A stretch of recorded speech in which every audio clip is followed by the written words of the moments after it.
Hello everyone. आज हम देखेंगे कि ये पार्ट के ऊपर हम कोऑर्डिनेट सिस्टम कैसे क्रिएट कर सकते हैं। ओके, मैंने पार्ट ओपन कर लिया है। ओके, मैं जाता हूँ सॉलिड कैम न्यू में मिलिंग। ओके, ये एक्सटर्नल मोड सिलेक्ट रहेगा, यहाँ पे कैम पार्ट का नेम आएगा और ये पार्टी फोर ऑन रहेगा। ओके,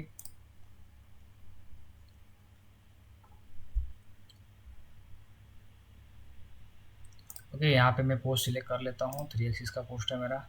यहाँ पे कोऑर्डिनेट सिस्टम में आता हूँ। ओके, मुझे टॉप में 0 करना है, मैं यहाँ पे लूँगा centre of top box. Okay, तो यहाँ पे प्रॉब्लम आ रहा है कि ये ऐसा क्रिएट हो रहा है। ओके, जो मुझे ऐसा नहीं चाहिए। ओके, तो ऐसा सिचुएशन में हम क्या करेंगे। ओके, तो मैं यहाँ से एग्जिट कर लेता हूँ। ओके, अगर मैं बॉटम में देखता हूँ तो बॉटम में भी शायद ऐसी प्रॉब्लम आएगी। Bottom centre of model box ले लेता हूँ। ओके, तो बॉटम में भी सेम इशू आ रहा है। ओके, तो ऐसे सिचुएशन में हम क्या करेंगे। ओके, मैं यहाँ से एग्जिट कर लेता हूँ। ओके, ओके, मैं वापस मॉडल ओपन कर लेता हूँ। ओके, ऐसे सिचुएशन में हम क्या करेंगे, ऊपर एक स्केच बना लेंगे। ओके, इसके ऊपर राइट क्लिक और एंटर। ओके, अभी मेरा यहाँ पे 2 लाइन क्रिएट कर देता हूँ एक्स और वाई के लिए। ओके,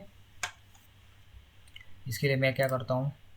ओके, यहाँ का इसका सेंटर लाइन से ये सेंटर लाइन। ओके, एक एक्सिस हो गया और यहाँ का इसका एक सेंटर लाइन यहाँ पे ड्रॉ कर लेता हूँ। ओके, तो ये मेरा पॉइंट हो गया। ओके, ये पॉइंट जो है मेरा, ये पार्ट का सेंटर है। ओके, मैं डायमेंशन में डाल के रख सकता हूँ उसको। ओके, मैं अभी फ़िलहाल नहीं डाल रहा हूँ डायमेंशन और एडिट कर लेता हूँ। ओके, तो इस टाइप से मैं एक स्केच बना लूँगा। ओके, अभी जाता हूँ टूल्स में, सॉलिड कैम में न्यू में मिलिंग। ओके, सेव पूछ रहा है। ओके, सेव कर लिया। ओके, यहाँ पे एक्शनल मोड रहेगा, यहाँ पे कैम पार्ट का नेम आ जाएगा, यहाँ पे ये टिक मार्क रहेगा। ओके, अभी मैं आगे बढ़ता हूँ।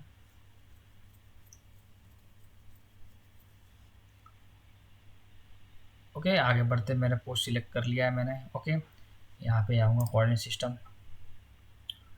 ओके, अभी यहाँ पे डिफाइन यूज़ करना है एक केस में। ओके, डिफाइन में मेरा ओरिजिन पॉइंट है ये। ओके, ये मेरा एक्स है और ये मेरा वाई एक्सिस है। ओके, और ओके कर देना है।